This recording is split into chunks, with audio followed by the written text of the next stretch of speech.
Okay, so this is a lesson video about volume using cross sections. This idea really extends itself to other ideas with integration, like the disk method and the washer method. So if you're struggling with those, this is a really great video for like the overall concept. And then once you understand this idea, I think the rest actually makes a lot more sense. You really have to understand this first. And I want to say that you should have an okay grasp of how to use integration to find the area between two curves before you try this, because this skill kind of lends itself into what this video is going to talk about. And I do have a video explaining this if you are rusty on that. Okay, so in this video, we will learn how integration really relates to volume. And so one way to find volume is by using cross sections. So of course, then the question is, what is a cross section? And so a cross section, this is the planar region formed by intersecting a solid with a plane. Okay, and if you have no idea what I'm talking about with that, let's just look at it. Okay, so for instance, I've got this cylinder here, and I wanted to know what's the cross section here. So if I wanted to intersect this cylinder with a plane, honestly, you can think of it as like a piece of paper. And so this is actually where I want to make a plug for my guided notes. I think it's very worth your time to draw on my guided notes so that you can really understand the experience of cross sections. So you can go to my website, divideandconquermath.com, and print them out for free. They're just PDFs. They're totally worth it in this section though. Okay, so the idea is that I take this piece of paper and I'm just going to slice it right into here. And maybe it's a bigger piece of paper. I don't know if you drew like a bigger piece, whatever. The cross section is just going to be that part that like intersects.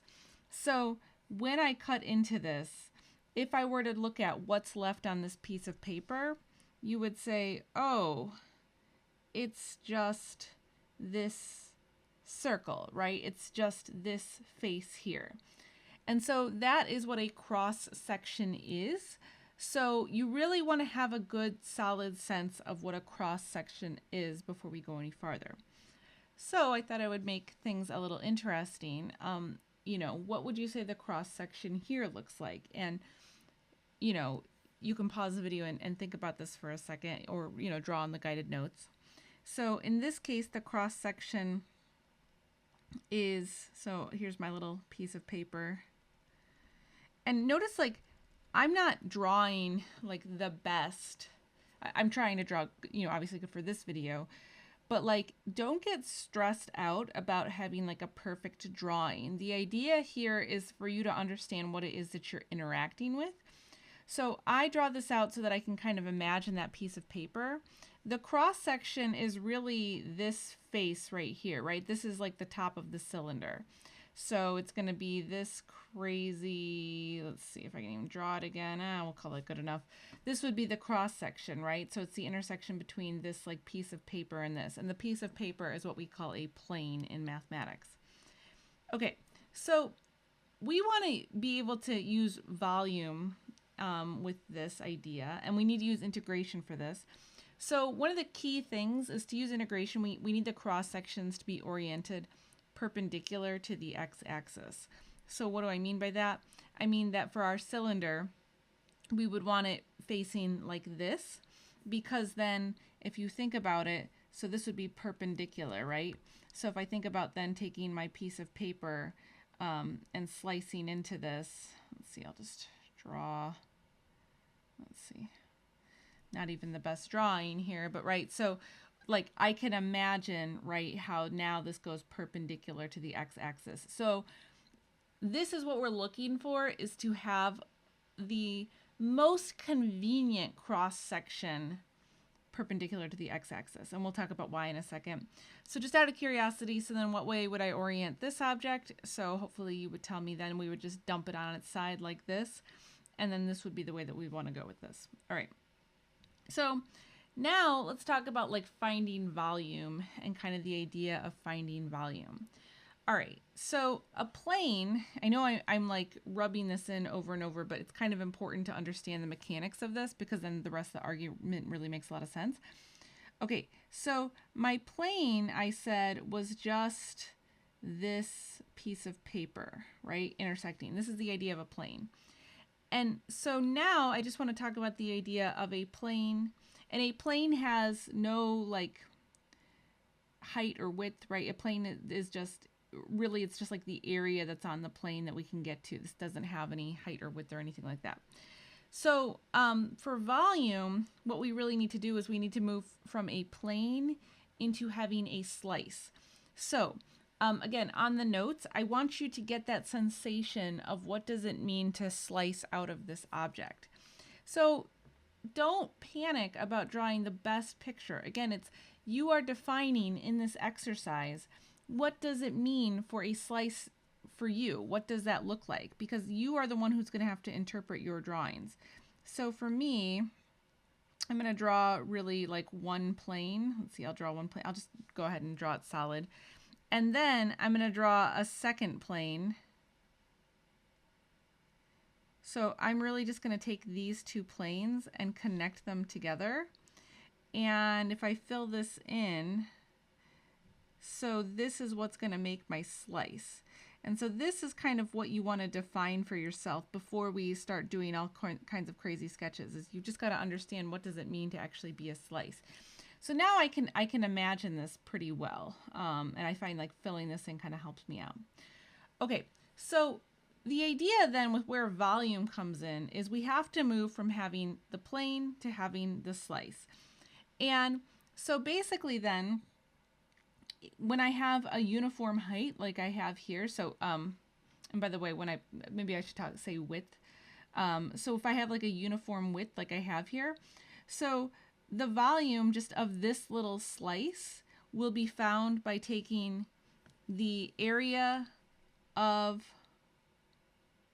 the cross section, which was a circle, times I'm going to call this height because I'm just thinking of this as a cylinder. It was upright before, so I'm going to keep referring to this as height. That's kind of the normal way that we refer to it. I know it's on its side, but we'll just call it height, and we know what that refers to. Okay, so basically, to get to what the volume of this little slice would be, I would take the area of the circle times this height here. And since this height is uniform, I can just multiply just like that. And so this would be the formula for a cylinder. And I just want to point out, so the formula for a circle, right, is pi r squared. That's the area of a circle. This was also the cross section, and then I just multiplied that by the height.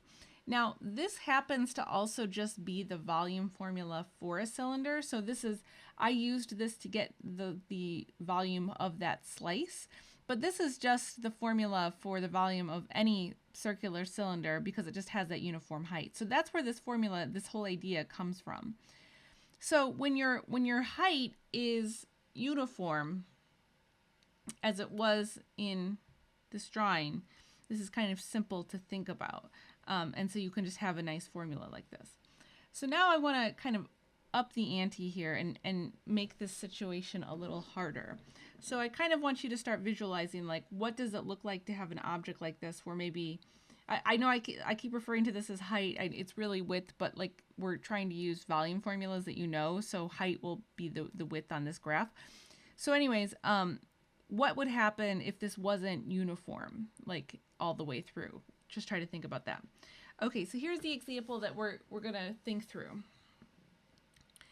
Okay, so I want to use cross sections now to find the volume of a pyramid. And so what would be the best way to orient this pyramid so that I could have the best cross sections? Well, if you're thinking through it, it would be, so actually I would want the top of that pyramid to kind of just be at the x-axis, and then it can dip a little bit below and above the x-axis, so it's kind of even all the way around. So I like this, right, because think about what the cross section would look like. So we can easily see that with this particular cross section, now I just have a square, right? That's what the cross section is. And so this is kind of one of the big points I want to make here is, like, when you're using volume or when you're using cross sections and volume, you want to have the easiest to compute area of a cross section, you can. So I can very easily compute the area of a square, or I can very easily compute that. So it's just 3 times 3, right? Okay, so knowing the area of a cross section is part of the battle. And then the next thing is, how do we get to volume? Okay, so to get to volume, we need to move from having a plane, which would have no height associated with it, right, to a slice, which now, so going from a plane to a slice, now I actually have something that I can take the volume of. So think about this slice now and kind of what the issue is with it. If I wanted to compute the volume of this slice here, so one of the issues is that this pyramid is getting smaller, right, as I go this direction. So it's not like this is a uniform square all the way through. This end of the pyramid here, right, this is a lot wider. This is a much wider square than a square over here. So when I take a slice, now I have to kind of consider this problem of like, what would I do to resolve that? And so, yeah, so the ideal slice, since this pyramid slice slants in, the ideal slice would be something extremely thin. But if we had that nice thin piece, then the volume would just be calculated, whatever the area of this particular square is, times the height. And we'll just call the height, so to start bringing up some calculus here, the notation for the height now, instead of using h, we're going to use this delta x sub k. And I just write general area of a square because it's not going to be 3 by 3, right? If I'm somewhere at this point in the pyramid, I would have to figure out what the width of the pyramid is at this point, right? But just to kind of make sure we understand the process here, it would be finding this area times whatever this delta x sub k is. Okay, so in general, when we are finding volume by these parallel slices, this is kind of the method that we're trying to follow. We're taking this area of the cross section times the height. And again, instead of writing height, now we're going to write delta x sub k. All right, so how would I get the volume of the entire pyramid?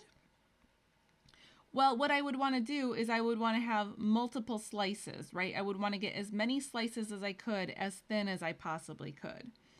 So the thing is, no matter how many slices I have, if I have like a finite amount of slices, let's say I have 20 slices or 30 slices, however many slices I take, this is just going to kind of be an estimate. Why is that? It's because this is a smooth curve, so there's no place that you can set a slice where, you know, because of the nature of how this is kind of moving in, it's always going to be a little bit of an estimate. So if I were to just draw, like maybe on this, right? So if I take this slice here, the issue is that you can see right here, right? This is still kind of slanting in. So the square that starts here is going to be different from the square that ends here. So these are all going to be estimates. And so then ideally, if I want to get the best estimate, how many slices would I want? I would probably want to get an infinite amount of slices. And my question is, what does this remind you of? Hopefully, if you remember your Calc 1, you said Riemann sums. I want to just give you a quick rundown of what that was.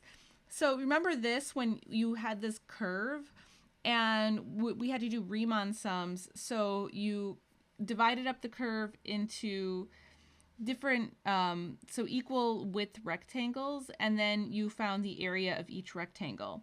And the thing was, when we did this, right, when you had a small number of rectangles, this was not a great estimate.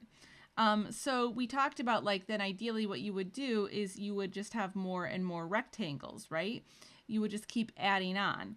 And the ideal amount of rectangles would be to have so many rectangles that at some point you can't differentiate between one rectangle and the next. You would just have an infinite amount of rectangles. And when we got to the infinite amount of rectangles, that led us to taking this Riemann sum and introducing the idea of integration. That's kind of where that all led. And so now we can have Riemann sums with volume. We had it with area, now we have it with volume. And so instead of now having the thickness of a rectangle, we have that thickness of the slice instead. So a volume estimate can be done using this formula.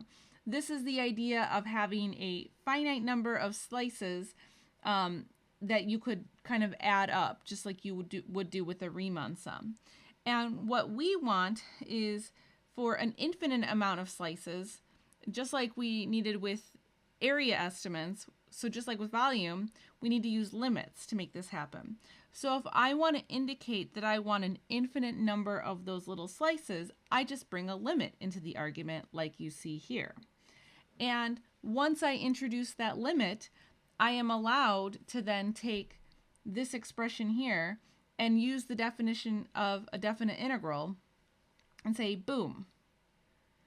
I don't have to actually use Riemann sums. I can just use integration. This is what you spend a lot of Calc 1 talking about. So this is great. Now instead of having to calculate, a million different volumes of slices, we can just integrate. And so this is actually a very simple formula. I want to make sure you understand this.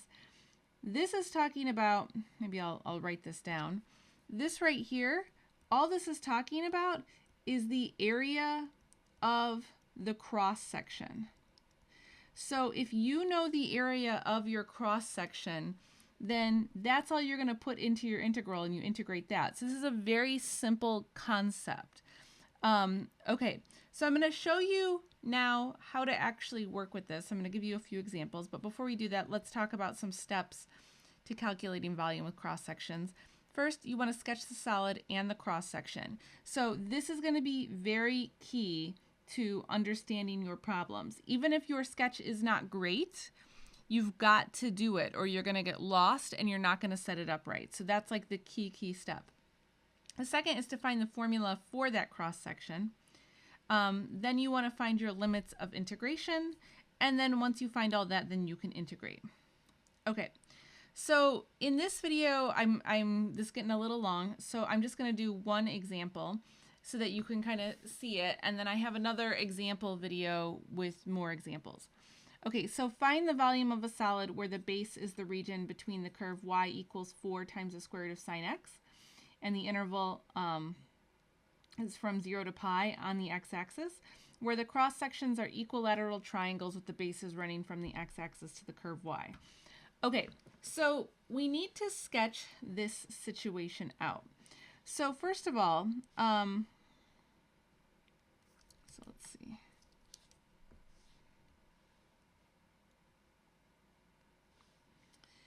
Okay, so I'm going from 0 to pi on the x-axis.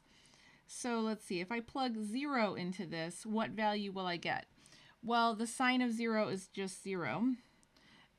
What is the sine of pi? Sine of pi is also 0. And then let's see, let's just take a value in between. So how about pi over 2? So at pi over 2, this will be 4 times the square root of 1. So this will just end up being 4. Okay, so here's the curve that we're talking about. And now we want to find the volume where we're told this is the base of our structure. And the cross sections are equilateral triangles. So now what I want to do is I just want to redraw this, trying to understand where these equilateral triangles come into. So I'm going to just move this slightly.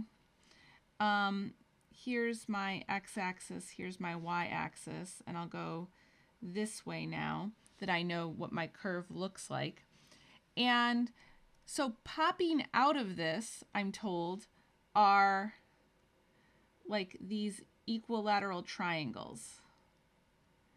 So I'm not really drawing them very equilaterally, but they're popping out this way. This is what this is talking about. So the base of these triangles sits on this curve. This is the really key part, guys.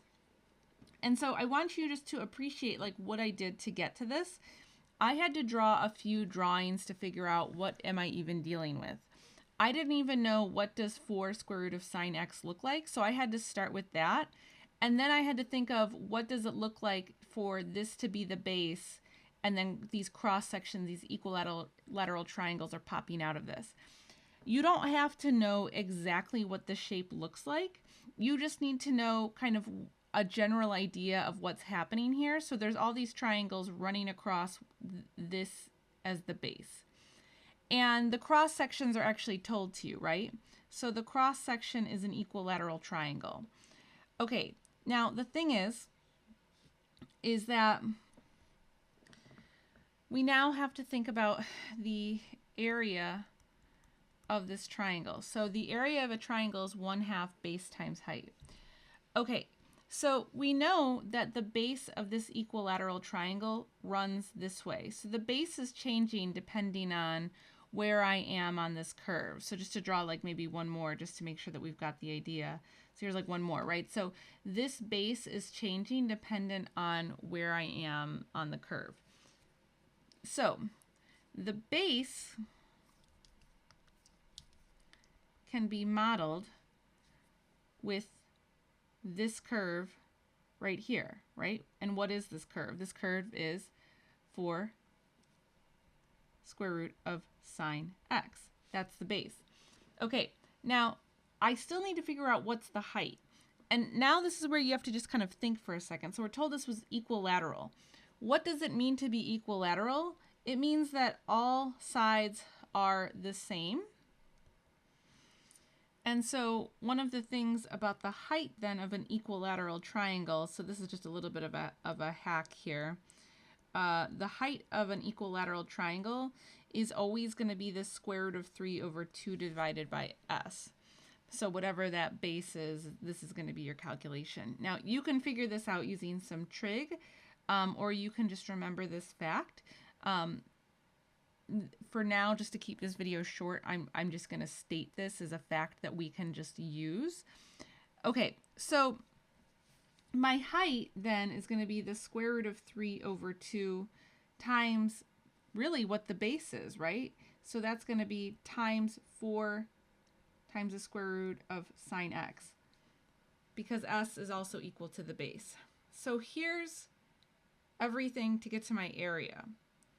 Okay. So now I don't need these drawings anymore. I can kind of move on with this problem. Okay, so I've figured out the pieces of the area, and I know it looks a little gnarly, but this is like, this is going to be pretty standard, and I have other examples of this too if you want to just get a little more confidence in this.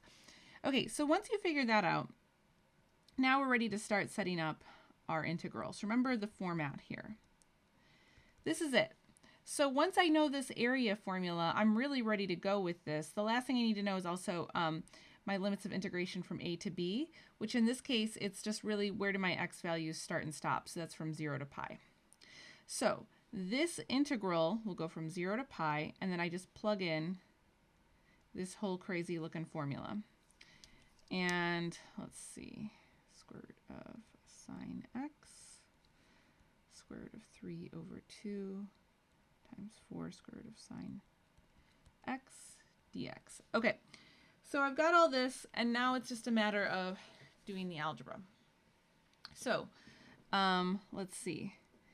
These are going to cancel out and just leave me with 2. These are also going to cancel out and leave me with 2. So let's see, I've got 2 times the square root of 3. So that's going to be 4 times the square root of 3. And then I can just integrate this last part. Square root of sine x times itself will just leave me with sine x. And then I can finish integrating.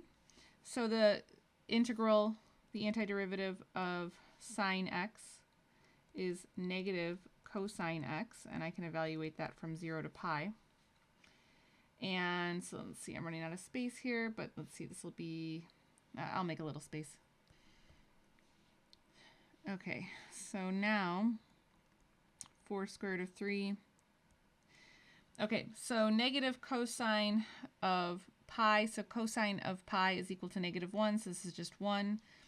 And then minus So negative cosine of 0, so that's going to give me negative 1. So this comes out to 8 square root of 3, because it's going to end up being 2 times 4 times the square root of 3. Okay, so that's the idea. You've really got to understand this idea of the picture and kind of how all of that relates. So check out my other example video if you're watching this and you're like, I kind of get it, but not totally. I think this is one of those things, once you see a couple of examples and how you kind of construct these, then you'll feel a lot more confident with just picking out that cross section. So don't panic if you're like, I don't totally get this. I've got more. And that's it for this video. So if you found this helpful, please consider liking it, commenting, sharing this with a friend, or subscribing to the channel. And that's it for this video, guys. I'll catch you in